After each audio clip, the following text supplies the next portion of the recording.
আমার একজন জেরে তবলিগ ভাইয়ের দুইটি আপত্তি ছিল। জি, তিনি সরাসরি কথা বলতে ভয় পাচ্ছেন, এজন্য আমি দুইটি আপত্তি আপনাদের প্যানেলের সামনে উত্থাপন করছি। ভাই ভয় পাওয়ার তো প্রথম কিছু নাই প্রশ্নটি আমাদের সাথে। প্রথম আপত্তি জি বলুন। প্রথম আপত্তিটি হলো, আয়নায় সাদাকাতে বইয়ের 110 পৃষ্ঠায় মির্জা বশিরউদ্দিন মাহমুদ আহমদ বলেছেন, যে ইমাম মাহাদি হিসাবে মির্জা সাহেবকে মানে না সে কাফের। তাহলে আহমদিয়া মুসলিম জামাত কি অন্যদের মতো কাফের বলে? আচ্ছা, আর দ্বিতীয় প্রশ্নটি হলো, মির্জা সাহেব হামামাতুল বুশরাহ কুস্তাকে নবুয়াতের বিষয়টি অস্বীকার করেছেন, ওহী প্রাপ্তিকে মুহাদ্দিস বলেছেন, নবী বলেননি। তাহলে তাহলে মির্জা সাহেব নবী বলেন কেন? আচ্ছা, এই দুটি প্রশ্ন আমার জেরে তবলিগ ভাইয়ের ছিল। আচ্ছা। আপনার যদি উত্তরটি দিতেন তাহলে ভালো হতো। ধন্যবাদ আপনাকে। আমরা আশা করব আপনার জেরে তবলিগ ভাই অনুষ্ঠানটি দেখছেন। আর দ্বিতীয় কথা হচ্ছে, কালকেও আমরা শুনলাম যে জেরে তবলিগ ভাই প্রশ্ন করতে ভয় পায়। আমাদেরকে ভয় পাওয়ার কিছু নাই। আপনারা যদি আপত্তি করতে চান কথা বলেন, আমরা আপনাদের সাথে কথা বলবো, কোনো সমস্যা নেই। মৌলানা ফিরোজ আলম সাহেবের কাছে আমি দুটি প্রশ্নই রাখতে চাই। আপনি প্রশ্ন শুনেছেন, স্পষ্ট ছিল। অনেক ধন্যবাদ। আসসালামু আলাইকুম ওয়া রাহমাতুল্লাহি ওয়া বারাকাতুহু। সুবহানাল্লাহি ওয়া বিহামদিহি সুবহানাল্লাহিল আযীম। আল্লাহুম্মা সাল্লি আলা মুহাম্মাদিন ওয়া আলি মুহাম্মাদ। প্রথম প্রশ্নের উত্তর তো এখনই ঢাকা থেকে খুব পরিষ্কারভাবে আমাদের শ্রদ্ধেয় মৌলানা সাহেব দিয়ে দিয়েছেন। এই প্রশ্নটার পুরো উত্তর ওনার উত্তরে ছিল যে আহমদিয়া মুসলিম জামাত মির্জা সাহেবকে যারা মানে না, আয়নায়ে সাদাকাতে ইসলামে নাকি আছে যে তারা কাফের। তো এর উত্তর তিনি যা দিয়েছেন তা আমাদের সাহিত্য থেকে দেননি, যারা মির্জা সাহেবকে মানে না তাদের সাহিত্য থেকে তিনি দিয়েছেন। কোরআন শরীফের তাফসীর থেকে দিয়েছেন মৌলানা আশরাফ আলী থানভীর, যে ঈসা যখন আসবেন তিনি আল্লাহর নবী থাকবেন, তাকে যারা মানবে না তারা কাফের হবে। এই ফতোয়া জামাতে আহমদিয়ার মৌলানারা দেওয়ার প্রয়োজন নেই, তাদেরই মৌলানারা দিয়ে দিয়েছে। তাই সেখানে যা লেখা আছে আমরাও শুধু সেটি মানুষের সামনে উপস্থাপন করি, আমাদের অন্য কিছু বলার দরকার নেই। তা সত্ত্বেও দু একটি কথা আমি যোগ করি এখানে। জামাতে আহমদিয়া অন্যরা যেভাবে খুব তাড়াহুড়া করে খুব সহজে ঠান্ডা মাথায় অন্যদেরকে কাফের বলে দেয়, চট করে কাফের বলে দেয়, চট করে কাফের বলে দিল যে এই কাফের, ফিনারে জাহান্নাম খালিদিন ফিহা লাগায় সাথে। আমরা কখনো এত তাড়াতাড়ি কাউকে কাফের বলি না। যারা আহমদীদের সাথে উঠা বসা করে, আহমদিয়া পরিবেশে যাদের আসা যাওয়া আছে, তারা জানে এই শব্দ আমাদের বৈঠকে খুব কম উচ্চারিত হয়। আর এর কারণ কি মৌলানা সাহেব ব্যাখ্যা করেছেন ঢাকা থেকে, যে যারা হজরত মোহাম্মদ রসুল্লাহকে মানার দাবি করে, অ্যাটলিস্ট লা ইলাহা ইল্লাল্লাহ মুহাম্মদ রসুল্লাহ পরে, আমরা তাড়াতাড়ি তাদেরকে কাফের বলতে ভয় পাই। কারণ এই শব্দের জন্য যে এটা উচ্চারণ করবে তাকে যদি অযথা উচ্চারণ করে এর জন্য তাকে উত্তর দিতে হবে এবং তার বিরুদ্ধে বর্তাতে পারে এটি। রাসূলুল্লাহ সাল্লাল্লাহু আলাইহি ওয়াসাল্লাম বলেছেন, ইযা আকফারা রাজুলু আখাহু ফাকাদ বাআ বিহা। যে ব্যক্তি নিজের ভাইকে কাফের বলে, সে যদি কাফের না হয়, যাকে কাফের বলা হচ্ছে সে যদি কাফের না হয়, তাহলে যে কাফের বলছে তার উপর এই ফতোয়া বর্তাবে। তো এই জন্য এই সম্পর্কে তাড়াহুড়া করতে হয় না। কিন্তু আল্লাহর পক্ষ থেকে যিনি আসবেন ঈসা এবং মাহদী, তার পদবি একেবারে স্পষ্ট।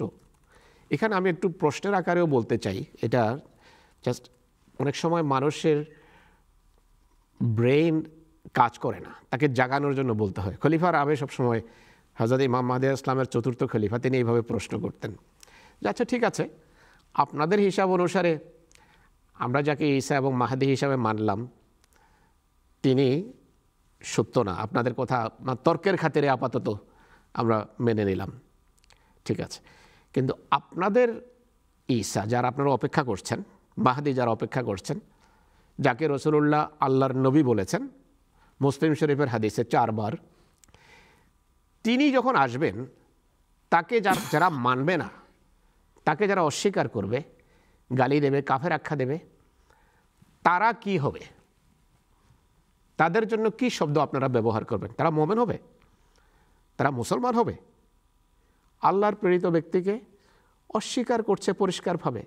তো আপনাদের ঈসা, সত্যিকার ঈসা তো যিনি আসার ছিল এসে গেছেন, কিন্তু তাকে আপনারা মানছেন না, কিন্তু আপনাদের কল্পিত বা যারা আপনারা অপেক্ষায় আছেন তিনি আসলে যারা তাকে মানবে না তার জন্য কী শব্দ ব্যবহার করবেন আপনারা? আমাদের বলার দরকার নেই, তিনি যারা তাকে মানে না তাদের জন্য যে শব্দ ব্যবহার হয় সেই শব্দেই জামাতে আহমদিয়া বিশ্বাস করে যে এই শব্দ তাদের ক্ষেত্রে প্রযোজ্য।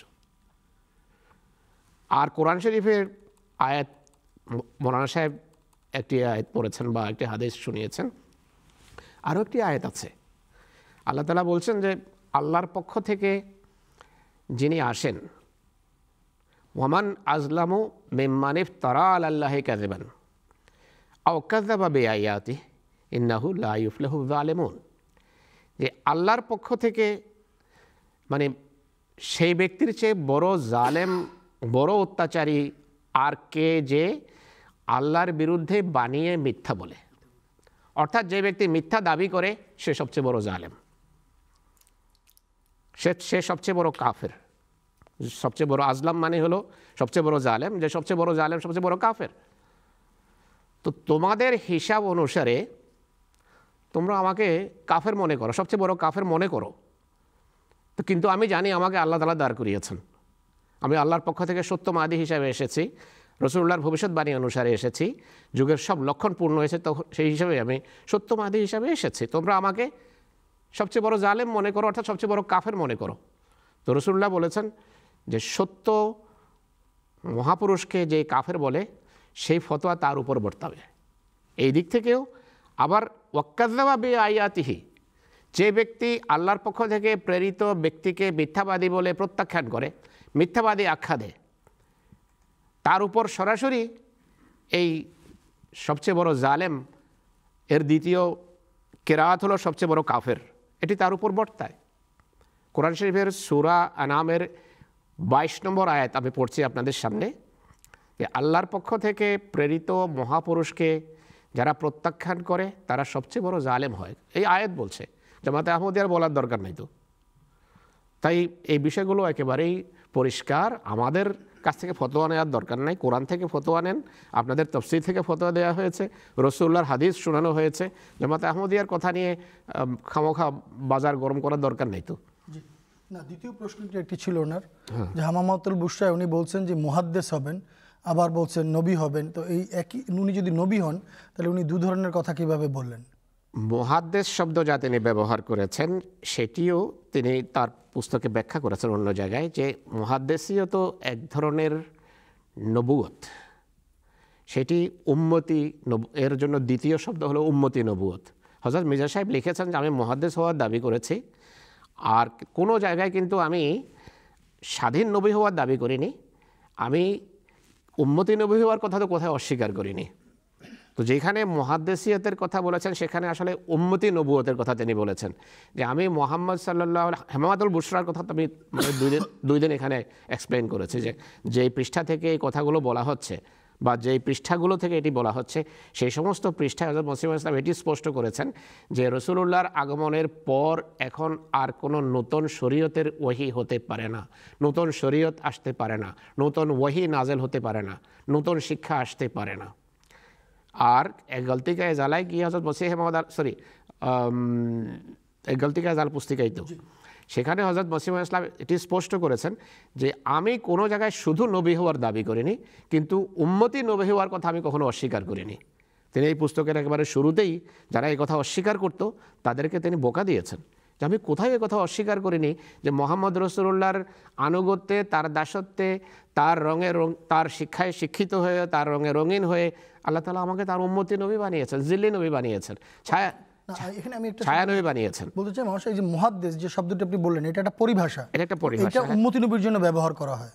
এটাই মসিহ ইসলাম বলছেন যে এই শব্দটা হযরত মসিহ মাউদ আলাইহিস সালাতু ওয়াস সালাম যার সাথে আল্লাহ তাআলা অজস্র ধারায় বাক্যালাপ করেন, এই যুগে সেই বাক্যালাপ হচ্ছে হযরত মুহাম্মদ রাসূলুল্লাহর শরীয়তের অধীনে, শরীয়তের বাইরে নয়, এবং অজস্র ধারায় যার সাথে আল্লাহ তাআলা বাক্যালাপ করেন সে তাকে আল্লাহ তাআলা কোরআন শরীফে নবী আখ্যা দিয়েছেন। কিন্তু এই যুগের নবী হলেন উম্মতি নবী, স্বাধীন নবী নন, তিনি স্বাধীন কোনো শিক্ষা এখন আর আসতে পারে না। তো মুহাদ্দিসিয়ত আর উম্মতি নবী একই জিনিস। আচ্ছা, ধন্যবাদ আপনাকে।